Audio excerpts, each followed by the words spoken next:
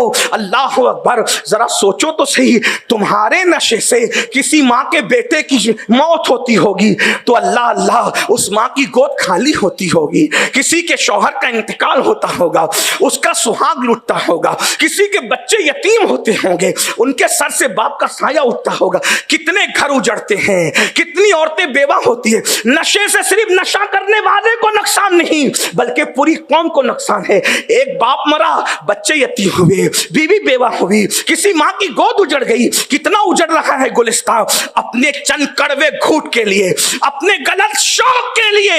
کیوں نشہ کرتے ہو؟ اور رہی بات اللہ اکبر, اگر نشے کے توڑ کا معاملہ ہے تو ہم نے تو ہمیشہ ایک بات کی ہے کہ اگر نشے کو ختم کرنا ہے, بے چینی دور کرنے نشہ کرتے ہو, بے قراری دور کرنے نشہ کرتے ہو, سکون کے لیے نشہ کرتے ہو, چین کی نیند کے لیے نشہ کرتے ہو. میں کہتا ہوں سن لو, نشے سے کبھی سکون نہیں ملتا, نشے سے کبھی بے قراری دور نہیں ہوتی, نشے سے کبھی سکون کی نیند نہیں آتی. ہاں اگر یہ سب کچھ چاہتے ہو تو پھر ایک نشہ کر لو, اور وہ نشہ کون سا نشہ ہے؟ وہ نشہ عشق رسول کا نشہ ہے, وہ نشہ محبت رسول کا نشہ ہے, وہ نشہ تعظیم رسول کا نشہ ہے. خدا کی عزت کی قسم, عشق مصطفیٰ کا نشہ جس کو ہو جاتا ہے اس کو دھوپ میں تپتی ہوئی ریت پر بھی سکون کی نیند آتی ہے. کیا تمہیں نہیں پتا؟ اللہ اکبر. ایک مرتبہ فاروق اعظم کے پاس روم کا ایلچی آیا اور اس ایلچی نے کہا تمہارے امیر المومنین, تمہارے بادشاہ کا محل کہاں ہے؟ تو بتایا ہمارے بادشاہ کا کوئی محل نہیں ہے, وہ تو بکریاں لے کر جنگل گئے ہیں, بکریاں چرا رہے ہوں گے. روم کے ایلچی نے جنگل کا رخ کیا, جیسے جنگل میں گیا تو کیا دیکھا؟ بکریاں چر رہی ہے اور 3 بر اعظموں کا اکیلا امیر المومنین ہاتھ کا تکیہ بنا کے ریت پہ سو رہا ہے. اللہ عشق مصطفیٰ کو سمجھتے کیا ہو؟ کوئی بچوں کا کھیل ہے عشق مصطفیٰ؟ جو عشق مصطفیٰ قبر میں سکون کی نیند سلا دے وہ کمرے میں سکون کی نیند نہیں سلا سکتا. میرے امام نے کہا تھا کھا کھو کر عشق میں آرام سے سونا ملا, جان کی ایک سیر ہے الفت رسول اللہ کی.